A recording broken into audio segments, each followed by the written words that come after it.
Hey, my friends, welcome back to Embers Rising. I'm your host, Wendy J, and I'm here with my amazing co-host and husband, David Tucker.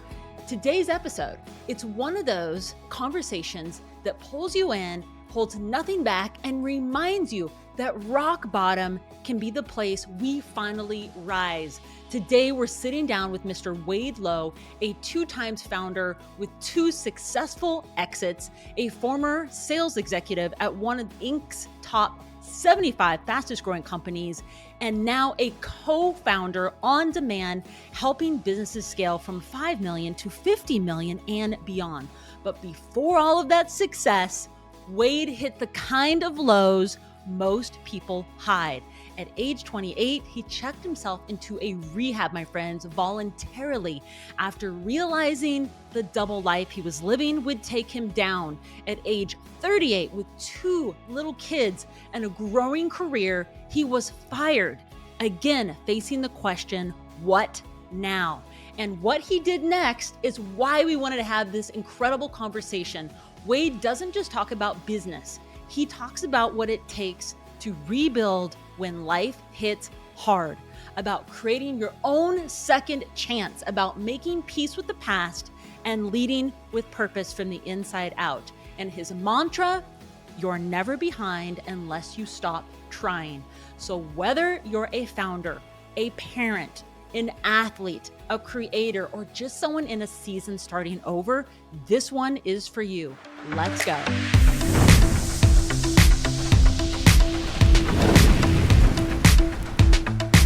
Hey, welcome you guys. It's so good to see you, Wade. Thank you so much for just being here with us, being part of the show. David, great to have you on as well. As always, I want to jump in to everyone can meet who the heck Wade Lowe is and what is going on. Wade, how are you today? I could not be better. I've been looking forward to this conversation all morning, so I'm excited to be here. That's so cool. Gosh, let's just dive in so our listeners know from the very beginning. Tell us a little about Frankie and Ozzy. So Frankie is my 13-year-old daughter. Ozzy is my 11-year-old son. So obviously proud parent and dad for the last 13 years, and they have been instrumental in some of the bigger life decisions that I've made over that period of time, because priorities change, and at least for me they did. And they're wonderful, great, I think well-adjusted kids so far. Even with a teenage daughter in the house, it seems to be going pretty well. So that's a little context and background on who they are. That's awesome. Well, 13 is definitely can be a little bit rough, so you're managing well. Yeah, it's going all right. Yeah, we have our moments, but from what I've heard, it could be a lot worse. Especially in this day and age where like the phone is the number one thing that people are attached to, and especially kids, right? There's so much opportunity to explore the world in a way that wasn't available to us when we were growing up.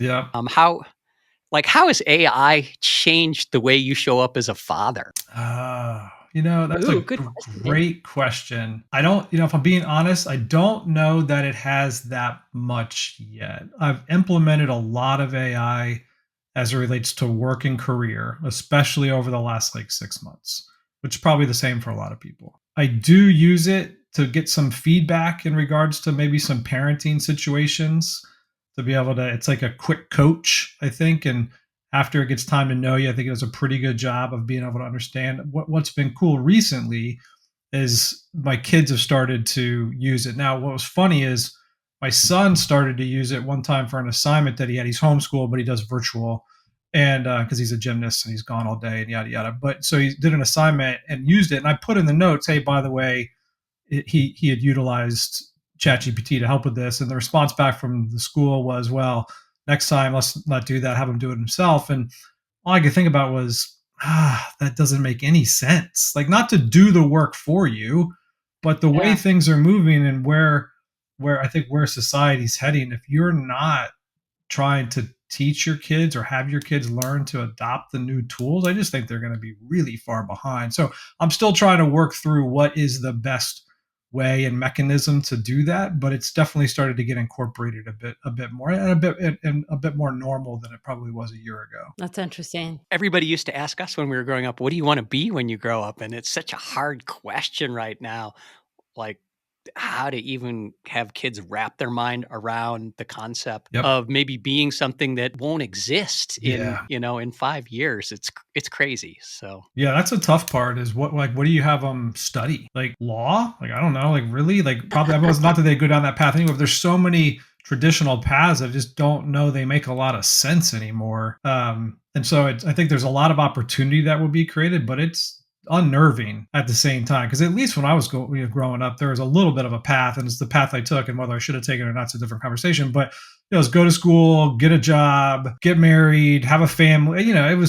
There was a pretty formal structure and path that you could follow. And if you followed that path, you were very likely to do pretty well. There was a good chance you weren't going to be homeless. But today, I don't know. It's just very, very different. the white picket fence formula. Yeah. Yeah.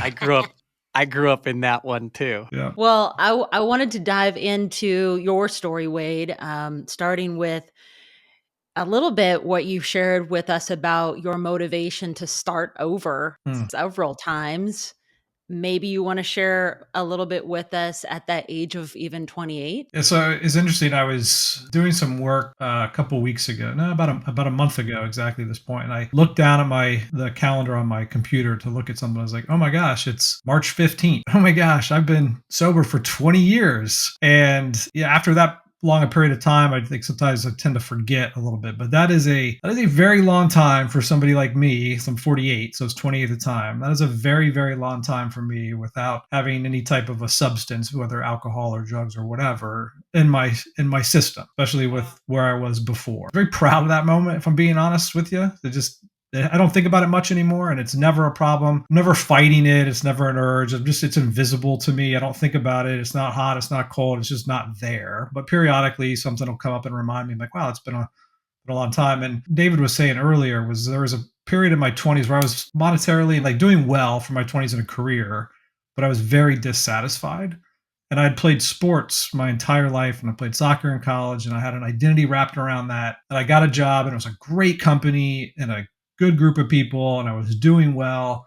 But all I could think to myself was, man, I can't imagine having to do this until I'm 65 years old. Like, this is going to be a disaster. Like, I just don't want to do it. So I looked for outlets. I looked for ways to be able to have fun, to be able to get that feeling that I had when I was on a team. There's energy, there's adrenaline, there's all this stuff. And so I found some things that did that for me that at first were entertaining and fun and casual and weekend, and eventually turned into a giant catastrophe. Luckily, nothing where I hurt anybody else or I was in prison or any of that. But from internally, it did just, I had two different, my brother used to say, because he lived with me for a while, there's day Wade and night Wade. So there was like day professional buttoned up Wade, and then there was night Wade. And by the end, it was like there was night Wade, and you'd see Wade on Thursday night, and you'd see him next time you'd see him again would be Sunday morning. Like, oh my gosh, that's just how that went, right? And so it was not, so I could not handle it. And luckily, that my bottom came really, really quickly, because I liked doing other things besides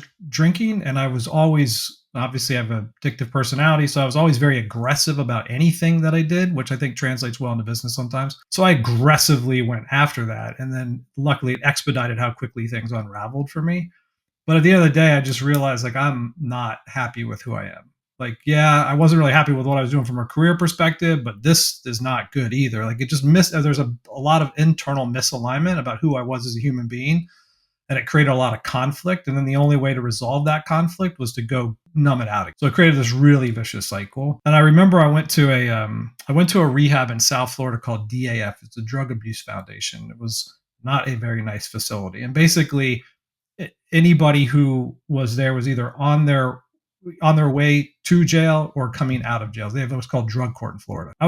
At the time, I was the only person there voluntarily. And I remember being in there with those guys and a group of these guys, and a Hispanic guy that I got to be friends with was with me one day, and we're sitting out on the patio, and we used to like lift weights with garbage bags full of water and a broomstick, because there was no, there's like, that's the kind of place it was. It wasn't like a nice place. And he comes up to me, he's just like, "What are you doing?" He's like, "What do you mean, what am I doing here? I'm obviously trying to get better." He's like, "Yeah, but why are you here?" He's like, "You had all the opportunities that none of us had, yet you're here with us. Like, what are you doing?" He's like, this doesn't make any sense. He's like, we should probably be here, and maybe some of us will do better, and maybe some of us won't. But like, you don't have a reason or an excuse to be here. So what are you doing?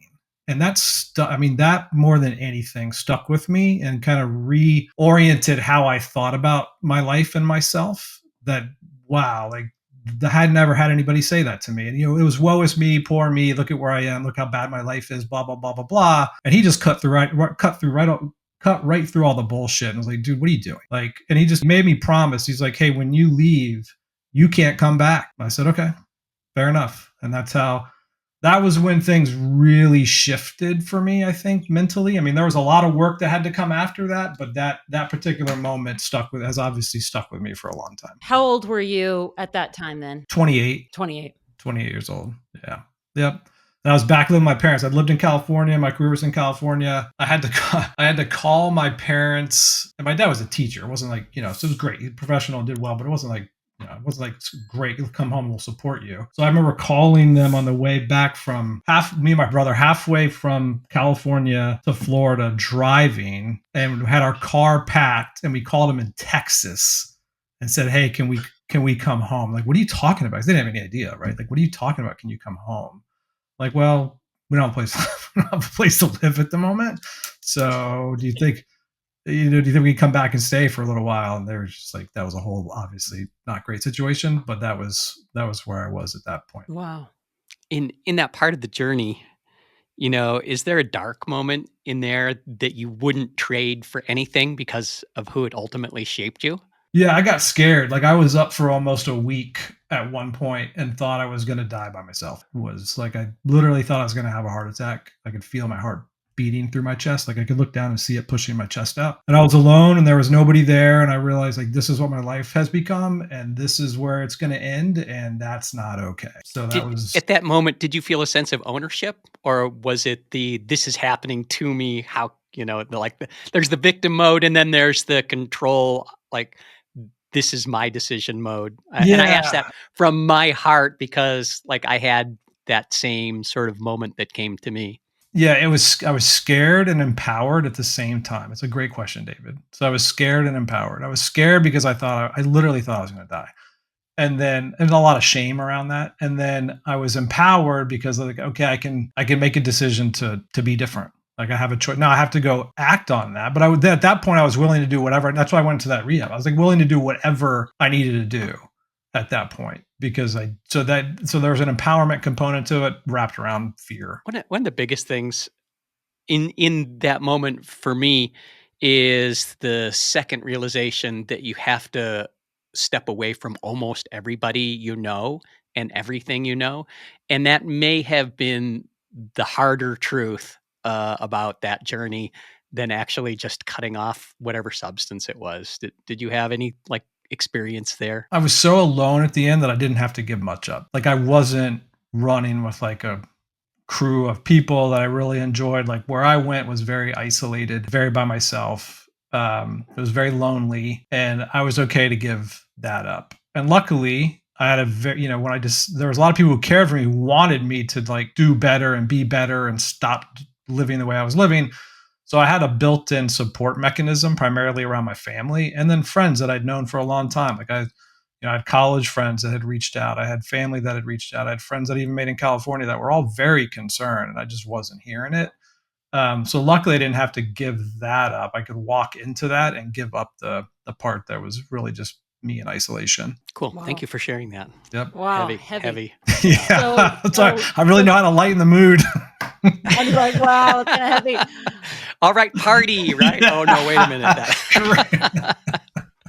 Oh, my God. So now 28 yeah. to 38. Yep. Another big change. Yeah. So I desperately wanted everything back because I wanted to prove I wasn't a derelict, right? Like, I wanted to prove to myself that I wasn't a loser for all intents and purposes. So I got out of rehab. I took a job working. I'm really grateful for the guy who had given me the job. His name is Mike. He had a screen printing company in South Florida, and I worked for $10 an hour just to try to get my legs under me. But immediately was like, I want to go back to California. I want to go back I want to leave on my own terms. I want to prove that I can do this. And so very quickly, my resume still looked pretty good. There was a gap, obviously, but I had some accomplishments in my 20s. So I was like, all right, when I save up enough money, I'm going to go back to California. And I did, and got into a professional world, got into business development and continued to do well. And then started to go down the entrepreneurial journey a little bit, co-founded a business with my wife. She had a really nice online women's boutique, was D2C before D2C was a thing. So a little bit ahead of the curve on that, and was doing pretty well professionally. And then I was the VP of sales for a company that was the 72nd fastest growing company in the country. And I got fired. And myself and the president, and then one of the other guys as well. So there was just a bit of a falling out there. I had been rebuilding for 10 years, but at that point, I'd also had a family. So I'd had obligations. I had been making up ground from my late 20s because I was obviously pretty significantly in debt. So I've been paying that down. So I'm getting my life in order, and all of a sudden the rug got pulled out from under me again. And I was like, oh, okay, like what is happening? Like what am I doing here? Like again, like not, but different. Not like my life's a disaster because I'm not living the right way, but it's like now I'm living the right way, and this still is not working. Like what is happening? Like I just couldn't wrap my head around it. Or it took me a while to wrap my head around it. So at that point, then though, is when I decided. I think that was the point. I said I'm not working for anybody else anymore. Like I've done well for a lot of other people. I made a lot of other people money, and moving forward, I'm going to do, and not on my own. Like I've always had a co-founder, I've always had a partner or partners. But like, look, I need to step out. If I'm going to make my way, I'm going to make it on my own or with other people. I'm not going to be reliant on somebody else to determine whether I'm doing a good job or not doing a good job. And they have the ability to like pull the rug on me. And so that was the second time. So that was at 38. And that was with a 3-year-old daughter and a 1-year-old son at the time. Oh, wow. So it was a little unnerving because then it wasn't just me. It's different. It's just me. Like I can go live on a tent on a beach. I don't care. But when you've got obligations and a wife and kids, and you're trying to be responsible and take care of them, that can be a bit of and I just didn't want to be in that situation ever. Your own business, or did you? Well, with two other guys, we co-founded a business that I still do fractional work for now because I sold my position in it a handful of years ago. Because we had something better and bigger to focus on, which we did. And then the current owners asked if I would come back in on a fractional basis, because I know the business so well. So I'm still somewhat engaged, but not that type of engaged. You didn't exit with the golden handcuffs where you had to be there. No, it was a choice. It was a choice, nice. And as soon as I had the opportunity and the time to be able to spend back in it, they asked me if they'd like, hey, because I'm close to the guys, they're good guys. If I'd come back in and help from a strategic perspective and help drive the business forward, I said, sure, no problem. Wow. Can I ask which business that is? Yeah, it's a company called Site Fuel. Oh, Site Fuel. Okay. Yep. I think didn't they merge with like Titan? So that was TrueFill. Yeah. So TrueFill was a company we'd built software for Site Fuel to use itself, and then realized there was a business in and of itself in that. So we stepped out, rebuilt that software as a standalone business, basically an enterprise SaaS solution. Did that for about 5 years, and it got picked up last year by Titan Cloud, which is owned by Charles Bank, which is a private equity fund out of Boston, I think. I've heard of it. Wendy's sister-in-law runs a company called Flyers Energy, and I think they use that platform for their scheduling and fueling services. Small world. Cool. I'm thinking about the listener listening to this right now, Wade, Sure. And I'm thinking about the story that you just shared from 28 and now 38.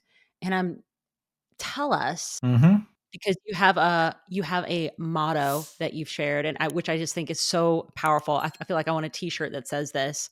Can you elaborate on this belief that you say? Can I say it? Yep. I mean, you're never behind until you stop trying. I mean, that is wow, such a game changer, because there's so many of us who, David, you and I were talking about this before the show about the listener that has $100 left in their pocket today, or $50, and what's the next and they've step? Completely lost hope, right? Yeah. Right. Yeah. I think that's the hardest part, I think, is to not buy into the external circumstances to value who you are. There's got to be some type of deep inner belief in yourself that you can get through things and accomplish what you want to accomplish, no matter how far away it seems to be. Because if you would ask me at 38 if I'd be okay with where I'm at 48, I would have been like, oh my God, like and now of course I'm like, well, I don't know, it's okay. I'm like, what am I doing next, right? But there's always, no matter what's happened, there's always been this deep seated belief in myself that if I really try to focus and do something, that I'll be able to make something happen. And I'm never the smartest person in the room ever, like ever. I'd argue my EQ is higher than my IQ. So I'm pretty good with people. And so I like to surround myself with people that are a lot smarter. Like the venture that I'm working on right now, the two people that I'm working with very closely are both way smarter than me. I tell them that all the time, which is great. But there's things that I can do that they can't do. But I've always got a deep-seated belief that somehow, some way, I'll be able to figure it out, whatever that it is, as long as I just keep trying. So that's the best I can give to that. And that sort of requires you to have a positive framework around failure, right? Because so many people like look at that point in time in their age, 40s, 50s, when you've had so many failures, it builds up and you just accept like next thing I'm going to do is not going to work, going to fail, right? And that creates this self-fulfilling prophecy where you're right, like you get to be right about it. How do you break that? You have to get some small wins, and then you have to focus on the small wins. And even if it's as simple as, like when I had, both times I had to start over, I had to go back to the basics. Okay, so I'm going to get up and I'm going to work out today. Did I do that? Yes. I'm going to get up and I'm going to be nice to somebody today. Did I do that? Yes. I'm going to get up and I'm going to be a good dad today. Did I do that? Yes.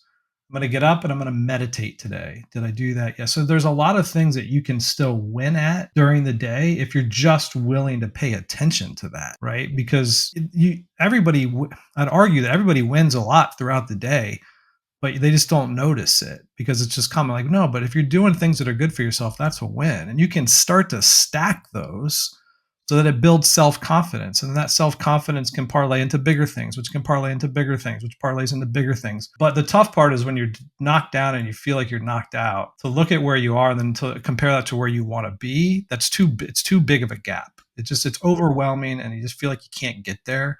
So what I've found is that if I can just break it down into each day and then certain parts of the day, like just certain habits that are core fundamental for me to feel good about myself, that allows me to build the confidence to be able to think I can do bigger things. Okay, now I'm thinking about that Arizona Monster 300 race I want to do, Wade. I'm like, okay, my coach just completed that race and she did get first place. Wow. So I was like, okay, well now, and you're just telling me to break it down. I can do it, no problem. No problem, right? Don't worry about the 300. Aid station. Well, and hustle culture is like do difficult things, right? That's how you build. But they never really go beyond that to say like some of the things you do don't necessarily have to be stupid things. Yeah. But I see, I'm not calling that stupid. I'm just saying I see, Wendy wanting to do these ultras that scare me. And I'm like, all right, go for it, girl. Like you've got the fire, the burn inside to make it happen. And so now she has that coach that has locked in the course record for the Arizona Monster 300. I'm like, I'll be there for you to actually crew you the whole time. And then I find out that Anne, your coach, Ann Tisdale, her husband ran the last 100 miles. I'm like, oh, come on. Yeah. Yep. Like, we got to set the bar that high. Guess what, David? Looks like you're running 100 miles. So I'll make one quick comment on ultra racing. And Wendy, I think this is a joke, but I saw something that said, so if you're an ultra, what is it? Ultra racing, is that what it's called, right? Yeah. Okay. So if you're an ultra racer, how's that childhood trauma treating you?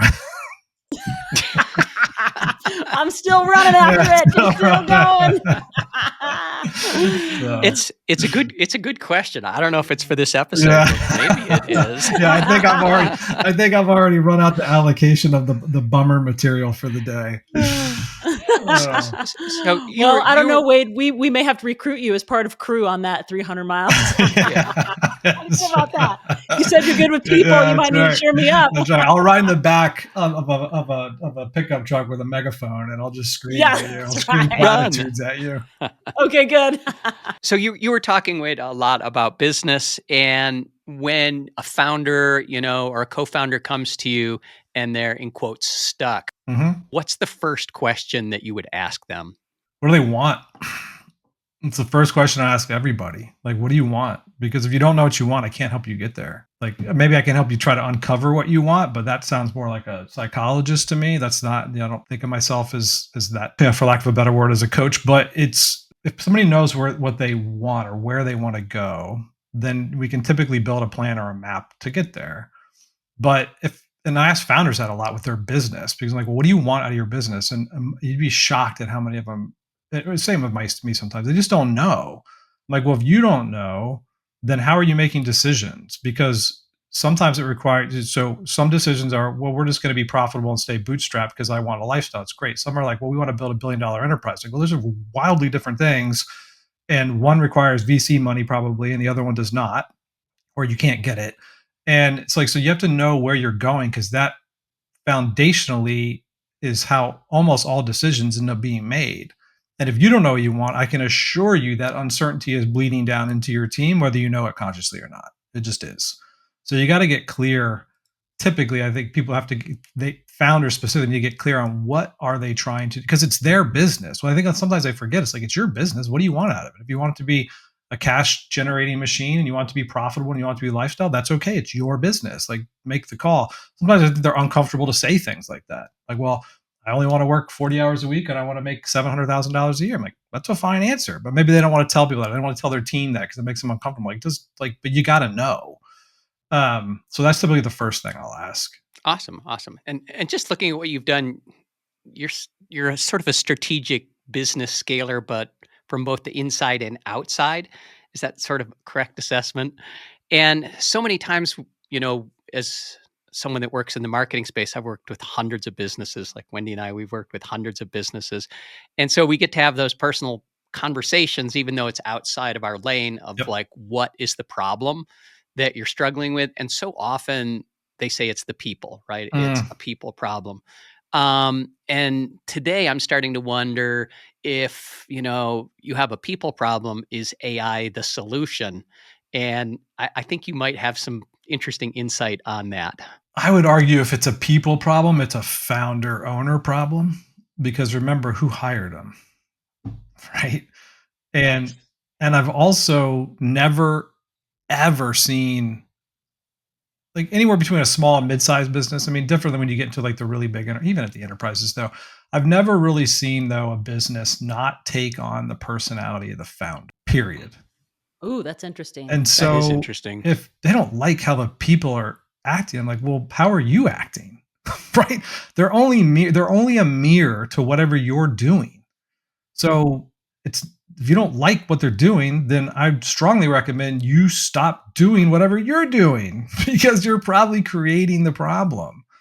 And that doesn't always go over very well, right? And as you guys get to know, I'm fairly direct. I don't have a lot of time to like just make people feel good about themselves. Like, everybody's going to have their strengths and weaknesses. But you ask me a question, I'm going to give you a direct answer. And so oftentimes I don't. I'll come back to the AI part. Most of the time, if it is a people problem, it's primarily because the founder or the CEO created the people problem. So you got to fix that first, and then the rest of it will work itself out typically.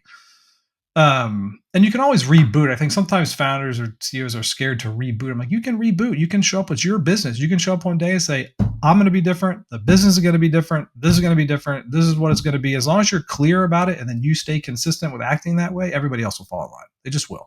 Or they'll quit, which happens all the time. And that's fine. And then you can bring in better people. So it's fine. On the AI front, I think AI is only just going to make the really good people that much, but it's going to create more and more of a gap around who's really good and who's not. Because in some cases, maybe it's replacing people, but in a lot of ways, it's just making people much better at their job, like just faster, more deliberate, make better decisions, put way higher quality of work. And the people who are naturally already pretty good at things that are using the tools are just getting that much better. And I think they're inclined to want to be better anyway. So they're going to want to really lean into it. And then the people that aren't trying to leverage AI, even personally, even if your company's not telling you to, that gap between like what great looks like and what good looks like, I think is only getting bigger. So if you're on the right side of that curve, I think it's an amazing opportunity. If you're on the wrong side of that curve, you are going to be in a world of hurt as it relates to trying to continue to add value in the market that people are actually willing to pay you for. So I think that's really what I'm seeing. I'm no AI expert. I don't think anybody could claim to be an AI expert at the moment, unless you're like at this point. It's so sure. new. But that's what I'm seeing inside of the companies that I work with, even the ones I don't work with. I just see the people that are using the tools are the ones that are the most effective. That's powerful. Yeah, I love that. Were you going to say something, Dave? No. I was going to bring up this company that maybe, Wade, you would talk about. Is it just said Prax? Prax? What does it stand for? Doesn't stand for anything. We had to come up with a name. We needed a domain. We needed something short that didn't have a lot of syllables. We wanted the logo to look fairly, cool, Edgy. and edgy and represent kind of the personalities of the people that are involved in the business. And that's kind of where we landed. Cool. Tell us about it. Tell us about it. That is the most honest answer I've ever heard, right? Most people have this whole like thing that they have generated around their name, their identity. Yeah, not in this case. And so it is an advisory so I do fractional work now. So I sold a business last year, took a bunch of time off, got to hang out with the family and the kids and do all that wonderful stuff. That was a whole other interesting observation of like what happens to the mind when you're not working, when you've been working since you're like 13 years old. That's a different conversation. So took a bunch of time off, but was doing the fractional work anyways. I've been doing that for a long time, which is basically I work with companies that need fractional leadership help, and they're specifically wrapped around like most of the time growth. Like I'm not a finance guy, I'm not an ops guy, but typically working with the founder and then working with the teams as it relates to how they help grow and scale the business. That started to parlay into companies saying, hey, we're trying to figure this AI thing out. Like what, and it's like, me too. So I hear you, but I heard it enough. I'm like, I should probably spend a little time here. I got reconnected to a very good friend of mine that I worked with years ago, and I found he's deep into AI. So he was gracious enough to allow me to pester him to death, like every day, multiple times a day for like 60 days. Like, hey, get me up to speed. And he was of the position that everybody knows this already because he's so deep into it. I'm like, no, they don't. I promise. They're busy running businesses. They don't have time to know all this stuff. And it's impossible to keep up with. So he got me minimally competent, educated on it. And then I said, why don't you come into some of these calls with me? And there's another one by the name of Radhika who I partner with on this stuff. And so why don't you come into some of these calls with me? And then you tell me if you think that people know what they're talking about or what they're doing. And if they do, then I was wrong. And if they don't, then I was right. And you have to keep working with me. So he said, fine.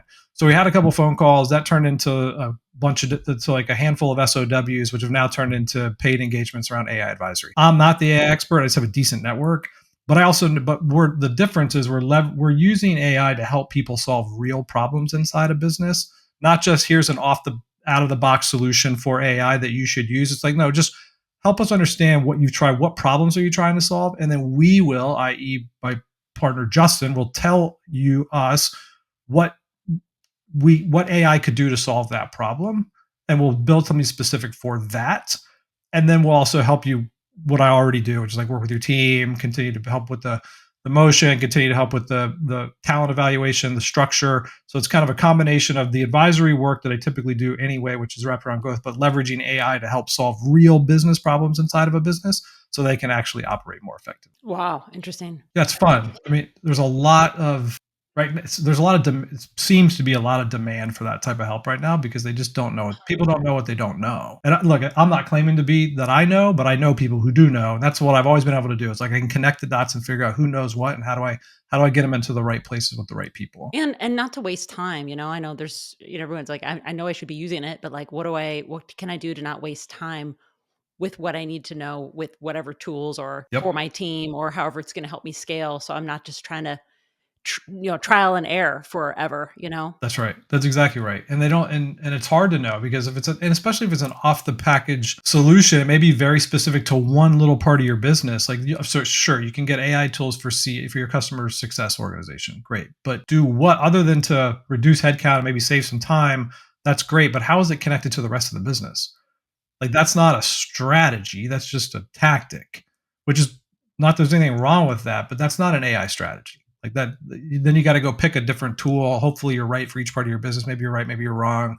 It's off the shelf. Is it custom? Is it specific to you? Is it trained on your data? Like, if it's not, then it'll be helpful for sure. But I wouldn't argue it's going to revolutionize how you operate. Wade, one of the businesses that I saw that you were involved with was Lemon.io. Yep. And I have a fractional CNO that always drags us along with his startups to help just boost the first year revenue, right? Like make sure that their thing is out there. And one of them is a nearshore IT development company.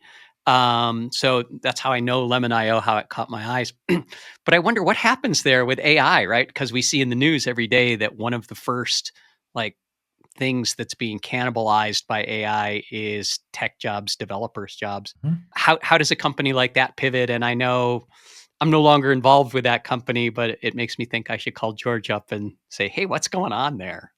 And he may have already exited too. I have a feeling he did. Yeah, I think so. In this particular case, the focus is companies still need developers, especially the types of companies that Lemon works with. They're earlier stage. A lot of them just got funding.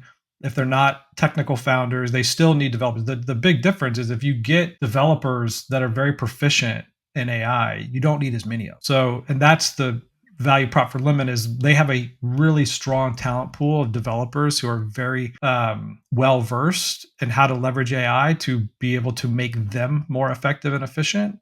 And therefore, the companies that they get staffed into can get a lot more output than they could have if they were working with developers who are not leveraged. So I think that's because I don't see a world, I don't want to counter like what the people at OpenAI are saying and what the guy at some of the other founders are saying. Like, I think even Zuckerberg said like all mid-level engineers are going to be replaced by AI soon. I don't know, maybe, but those are the most sophisticated technology companies in the world. So going back to most companies don't really know how to leverage AI. There's still a need for developers because they don't have the technical wherewithal inside the building to really know what to do. So they still need that help.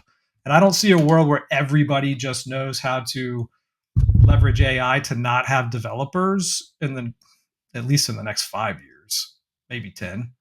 Because there's too many businesses out there that just don't have the technical wherewithal to know what to do, even if all the tools are there. They still need the help. What are the considerations for businesses today getting started or integrating AI into their world? Great question. That's where we basically say, hey, let us connect. They have to be willing to let us connect to their data. It's like, let us connect to you. Because if you have, that's a great question.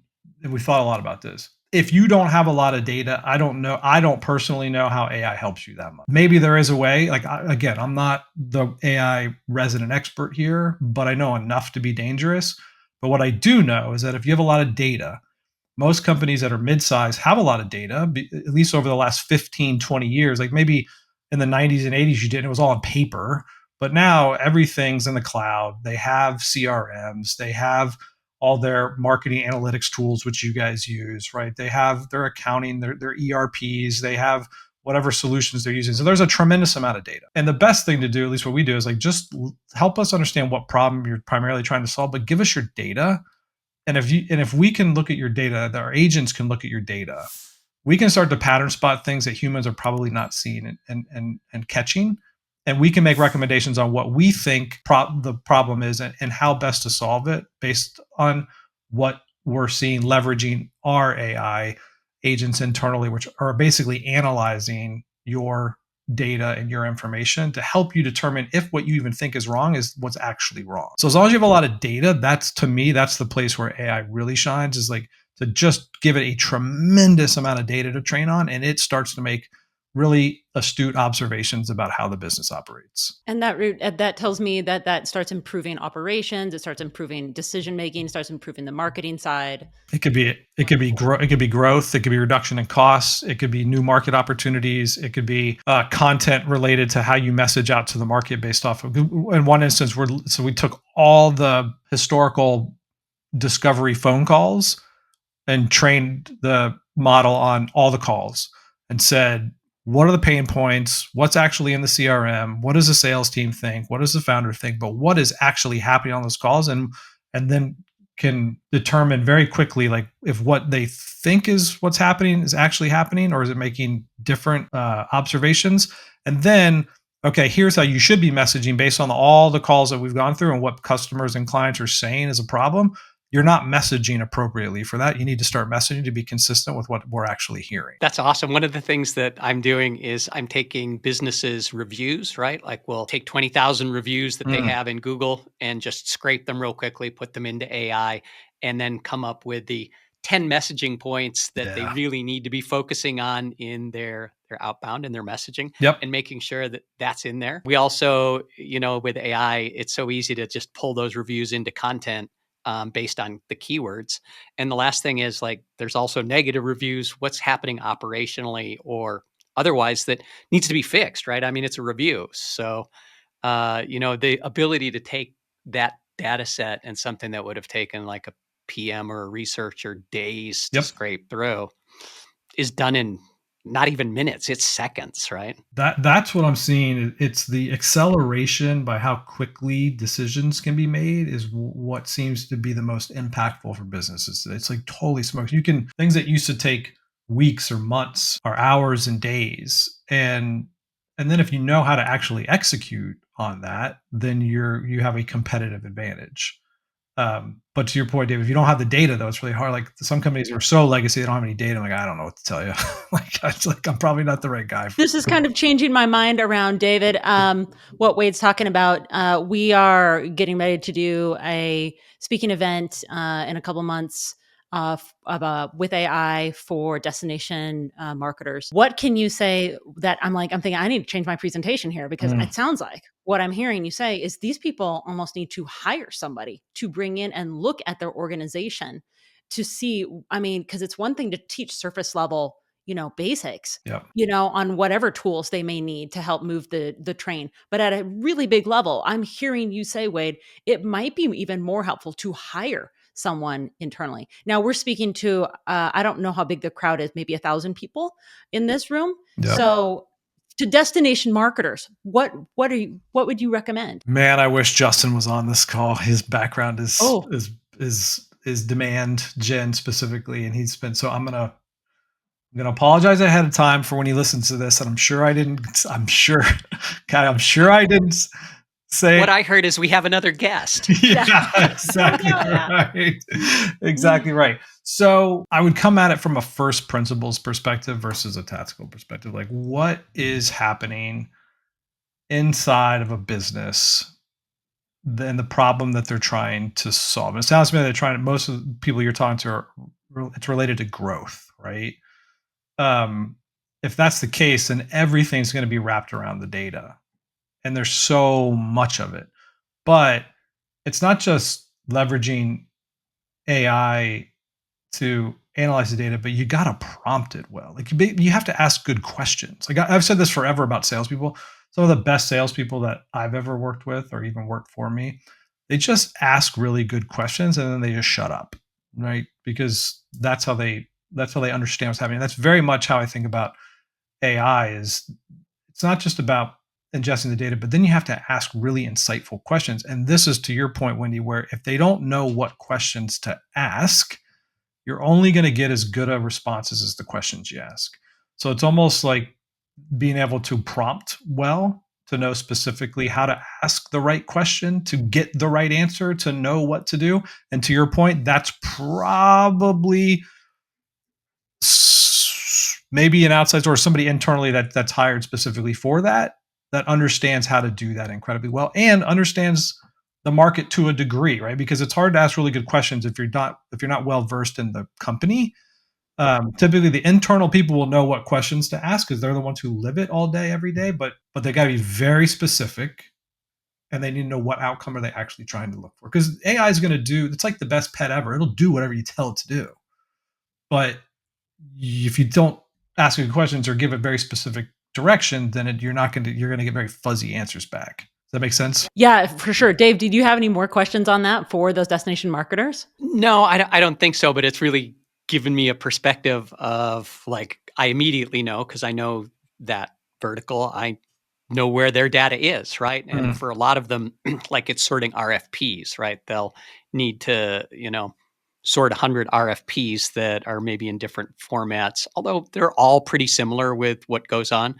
And so that really gives me like a good tool that I think we can pre-create for that.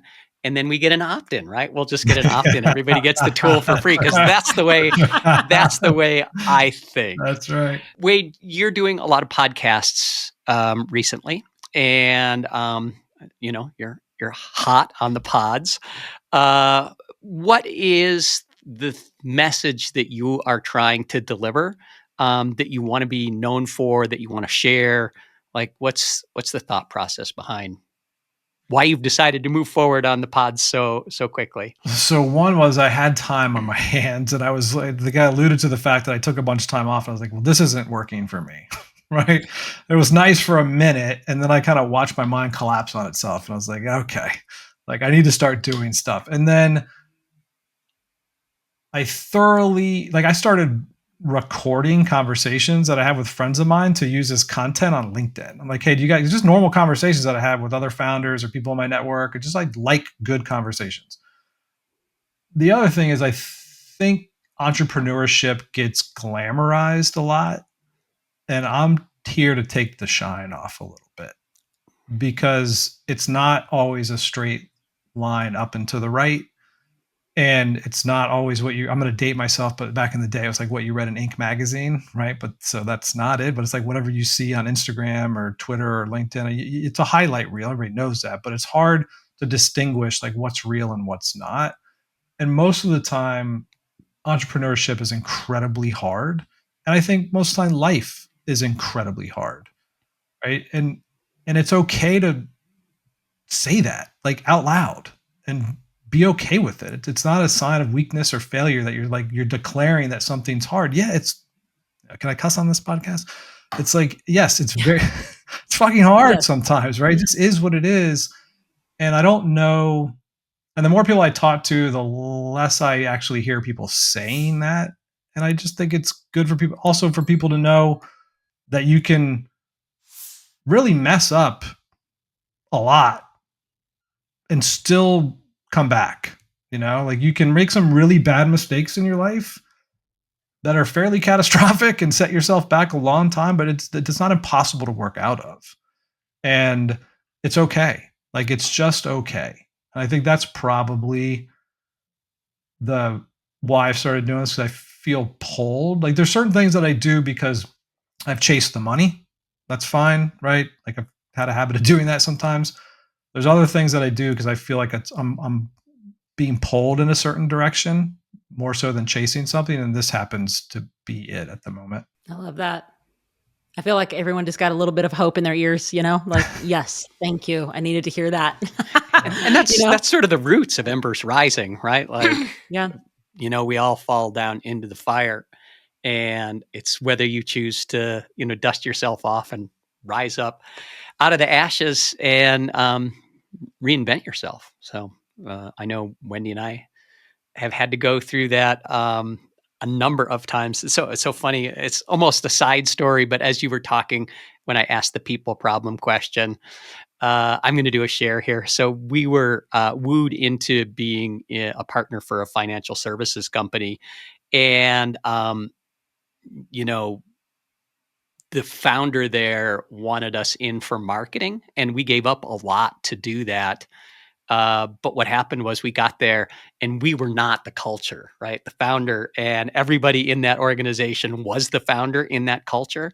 And it didn't last very long, and it was nowhere near as profitable, and it wasn't as much fun during the exit period as we had hoped it would be. And the biggest thing is we lost a long-term friend because like how he showed up in our relationship outside of business and who he really was were two very different things. And I think it was calculated, right? Yep. The other thing is I'm a fan of Robert Greene's 48 Laws of Power. And in retrospect, I'm like, oh, we broke multiple rules in the laws of power in that engagement by just, outshining the master was one of them. Yeah. So, yeah, you can't do that. You cannot do that. Yeah, and not on purpose, right? Because Yep. he gave us a long leash, and so thank you for that. That personally was interesting. What do you have, Wendy? We're at an hour here. Oh, I know. Well, I was just gonna wrap up and just ask this legacy question of what do you aim to leave through your entrepreneurial endeavors and honestly in your personal life, Wade? It's probably one of the same.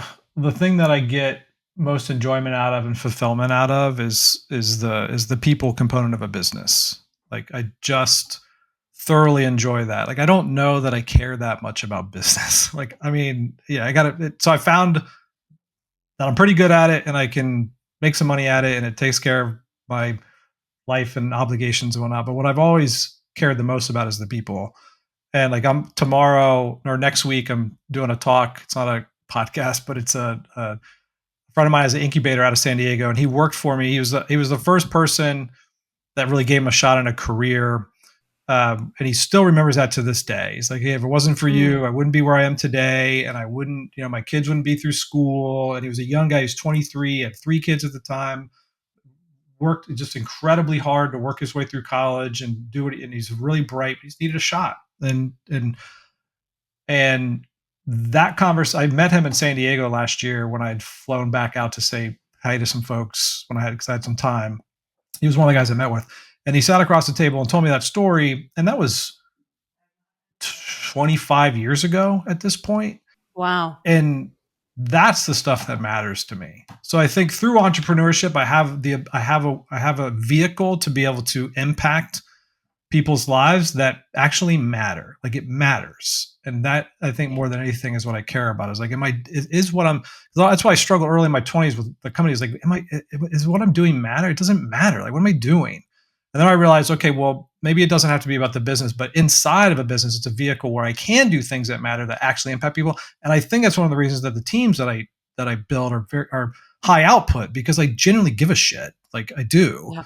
And then because of that, they work incredibly hard and they're dedicated and create opportunities for wherever they go next. And it builds this kind of virtuous cycle. So long answer to a very short question, but I would say the ability to have an impact with people is not on a massive global scale, but definitely on an individual basis is what I care about most. I love that. You're my kind of people, Wade. Yeah. We can connect. I love it. That is like my same mission. Me too.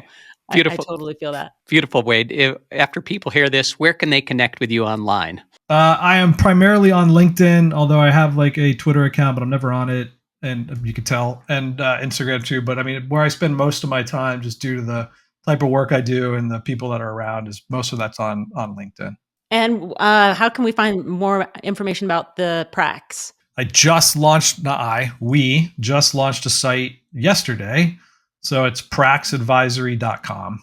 Okay. We'll include that in the show notes too. Thanks. That sounds great. Awesome. Yeah. All right.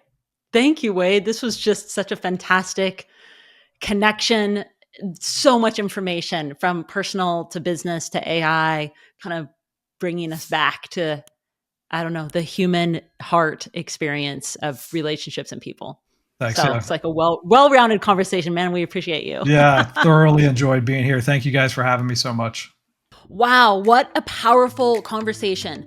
Wade really reminded us today that comeback is always stronger than setback, and that you never are behind unless you stop trying. If this episode sparks something in you, here's how you can actually keep the fire going. Follow the show on Spotify so you never miss an episode. Leave us a review on Apple Podcasts. We would love that. Your words actually help more people find this message. And hey, if you like, you can watch the full episode on YouTube at Embers Rising Podcast. Every review, follow, and share means the world to us. And it also helps us keep bringing you raw, real, and transformative stories like this. So until next time, my friends, keep fueling your fire, keep showing up, and as always, keep rising. Aloha.